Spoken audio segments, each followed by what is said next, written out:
Hello everyone, welcome to Guruji Uttarakhandi. I hope you are very well.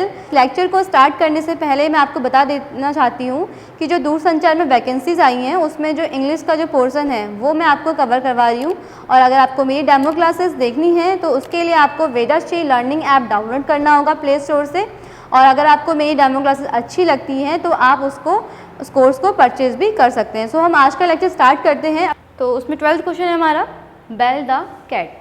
अब bell the cat का means क्या है यहाँ पर हम देखते हैं। तो यहाँ पर है taking first step at personal.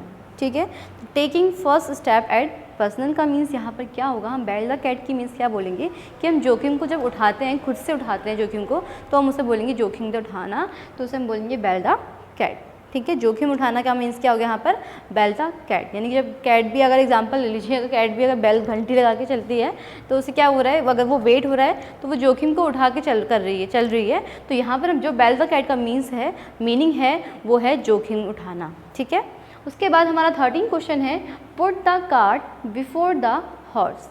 अब देखिए क्या कह रहे हैं यहाँ पर, put the cart before the horse. Horse के उठाने से पहले कार्ट को उठाना, यानी कि जो क्या बोलते हैं उसे, जो घोड़ा गाड़ी होती है उसकी बात की जा रही है। तो उसका मीन क्या है यहाँ पर, क्या कहना चाह रहा है ये, टू डू थिंग्स रॉन्गली। ठीक है, यानी कि कुछ ऐसे हम जो काम है अपने काम को उल्टे तरीके से शुरू करना। यहाँ पर हम क्या बोलते हैं उसे, put the cart before the horse. ठीक है, तो अपने काम को उल्टे तरीके से शुरू करना, तो या फिर उसे उल्टे तरीके से शुरू करना, तो उसे हम क्या बोलते हैं, put the cart before the horse.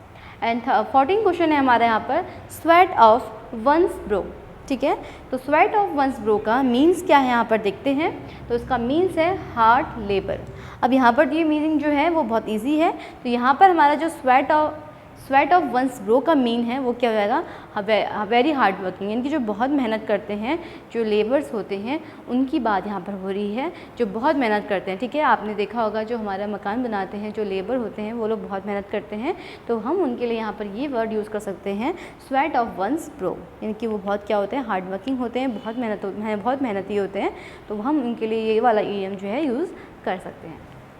उसके बाद हमारा 15 क्वेश्चन है, कीप द बॉल थ्रोइंग। ठीक है, तो यहाँ पर है कीप द बॉल थ्रोइंग। तो कीप द बॉल थ्रोइंग का यहाँ पर मीनिंग जो है क्या कर लेंगे, यहाँ पर हमारा ये है, तो पहले हम मीनिंग देख लेते हैं। कीप द बॉल थ्रोइंग का मीन्स क्या है, to maintain the progress of a project और प्लान।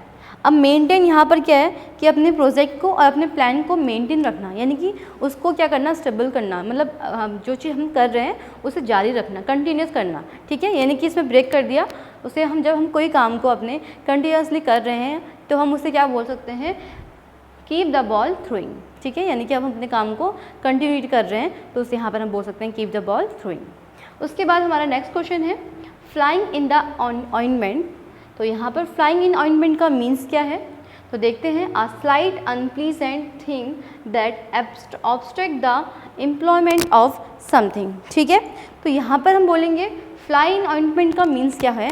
फ्लाई इन ऑइंटमेंट का मीन्स यहाँ पर है कि अगर कोई एम्प्लॉय है, ठीक है, तो उसको क्या हो रहा है, यहाँ पे कोई भी फैसिलिटी या फिर कुछ भी सुविधा नहीं मिल रही है, तो यहाँ पर फ्लाई इन ऑइंटमेंट का जो मीन्स है वो कब आता है, असुविधा के लिए। ठीक है, जब हमें फैसिलिटीज़ नहीं मिलती हैं तो वहाँ पर हम उसे क्या बोलते हैं, फ्लाइंग इन ऑइंटमेंट। तो यहाँ पर फ्लाइंग इन ऑइंटमेंट का मीन्स है, a slight unpleasant thing that obstruct the employment of something. ठीक है, उसके बाद जो 17 क्वेश्चन है आपका वो है, गेट इनटू हॉट वाटर। ठीक है, गेट इनटू हॉट वाटर, तो गेट इनटू ट्रबल, यानी कि बहुत ट्रबल करना। ठीक है, यहाँ पर हम बोल सकते हैं गेट इनटू ट्रबल का मीन्स यहाँ पर बोल सकते हैं कि मतलब बहुत ज़्यादा ट्रबल, यानी कि परेशानियों को उठाकर अब चलते रहना, अपने काम को करते रहना। तो गेट इनटू हॉट वाटर मतलब यहाँ पर अपनी ट्रबल्स को, अपनी परेशानियों को साथ लेके चलते रहना। ठीक है, उसके बाद हमारा अगला क्वेश्चन है 18, N old head on young soldier. ठीक है, तो यहाँ पर है हमारा N old head on young soldier, तो यहाँ पर उसका मीन बोलेंगे, child or young person who think and talk like an older and experience person. ठीक है, ये बहुत इजी इडियम्स है तो आपको इजीली समझ में आ जाएगा। तो एक बार रीड करते हैं दोबारा से।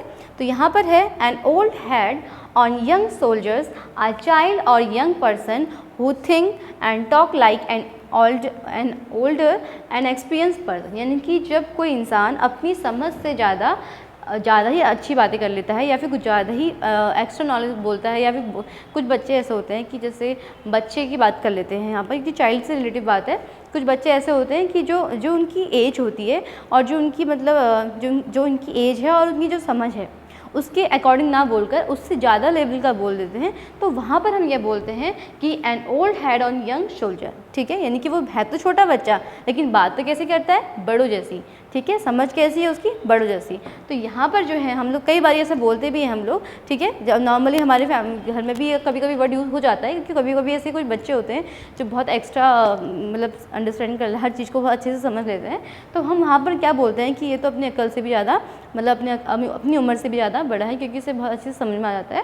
तो वहाँ पर हम इसे इंग्लिश में क्या बोल सकते हैं, N old head on young soldier. ठीक है, तो ये आपको क्लियर हुआ होगा।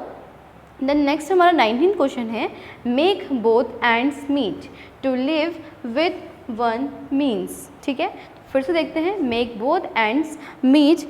ठीक है, उसके बाद है यहाँ पर इसका meaning, to live within one's means, यानी कि जो हमारी जो फाइनेंशियल जो हमारा मतलब समझ लीजिए कि जो भी हमारी आय है, इनकम है, उसके अंदर हम उसके अकॉर्डिंग ही अपना खर्चा करते हैं, उसके अकॉर्डिंग हम चलते हैं। तो वहाँ पर जो हमारा ईडियम है वो इस ईडियम में आएगा कि मेक बोथ एंड्स मीट, यानी कि हम अपनी इनकम के अकॉर्डिंग चलते हैं, अपनी इनकम के अकॉर्डिंग खर्च करते हैं। तो वहाँ पर हम ये वाली ईडियम का यूज़ कर सकते हैं कि यहाँ पर हम बोल सकते हैं कि मेक बोथ एंड्स मीट। ठीक है, उसके बाद है आपका अगला question, between the devil and deep sea.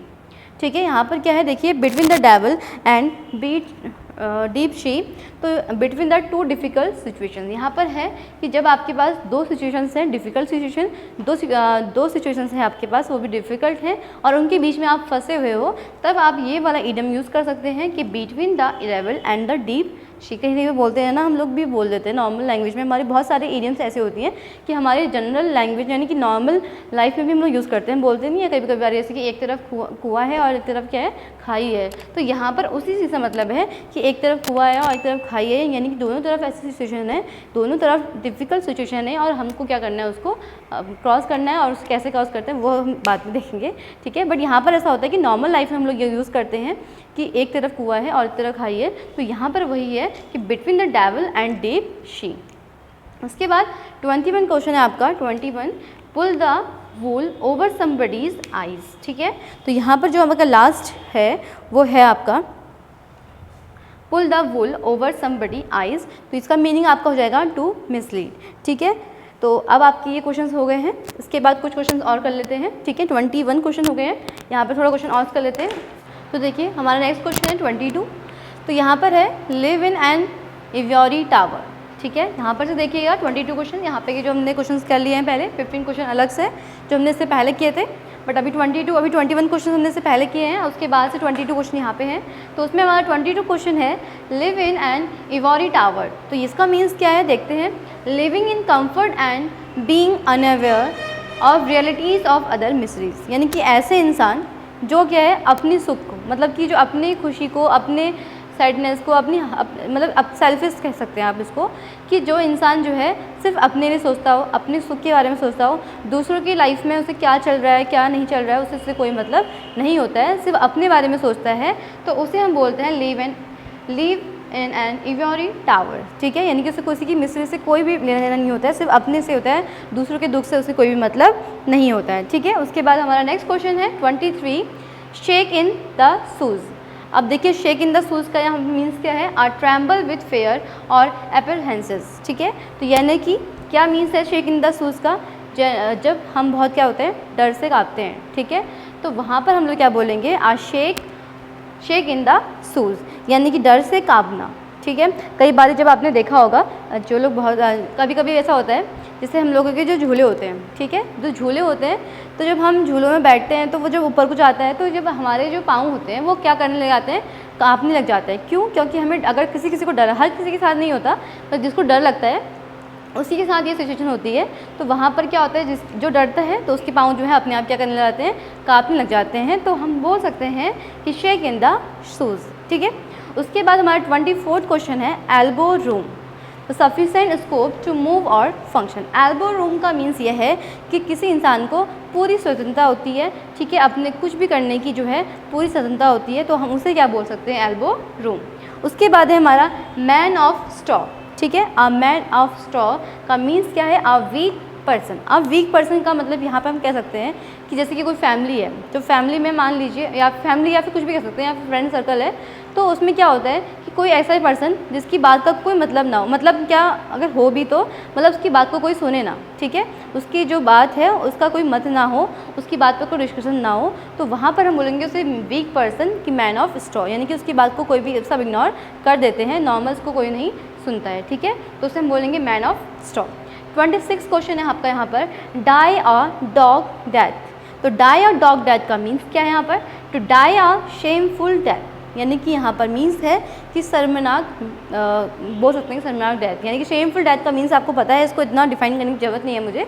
तो यहाँ पर हमारा जो शेमफुल डेथ है वो किसका मीनिंग है, die dog death, die a dog death, यानी कि शर्मनाक मरना, ठीक है। उसके बाद हमारा 27 एंड लास्ट क्वेश्चन है फेयर वेदर फ्रेंड, ठीक है। फेयर वेदर फ्रेंड का मीन्स क्या है देख लेते हैं, selfish friends who are with us only in comfortable situation, यानी कि ऐसे दोस्त आप लोगों के जो आपको परेशानी में, जो आपका साथ नहीं देते हैं, उन्हें हम बोलते हैं क्या, फेयर वेदर फ्रेंड, ठीक है।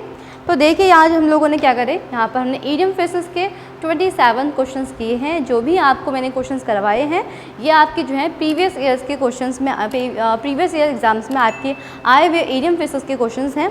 तो आप लोग जो है इनकी अच्छे से प्रिपरेशन कीजिए, ठीक है, इनकी मीनिंग्स को समझिए। और मैंने आपको बताया क्या कि लिंक करके कोई भी सेंटेंस को, आपको कोई भी ईडियम फ्रेजेस को आपको याद करना है तो उसे लिंक करके याद करिए, ताकि जब लिंक करेंगे तो वो आपको जो है ज़्यादा अच्छे से याद रहेगी। अगर आप रटेंगे तो आपको थोड़ा कम याद रहेगा, बट अगर उसे आप किसी चीज़ से लिंक करेंगे तो वो आपको ज़्यादा अच्छे से याद रहेगा। सो आज के लेक्चर को हम लोग यहीं पर एंड करते हैं, हम लोग मिलते हैं हमें नेक्स्ट लेक्चर में। आज के लिए इतना ही, थैंक यू।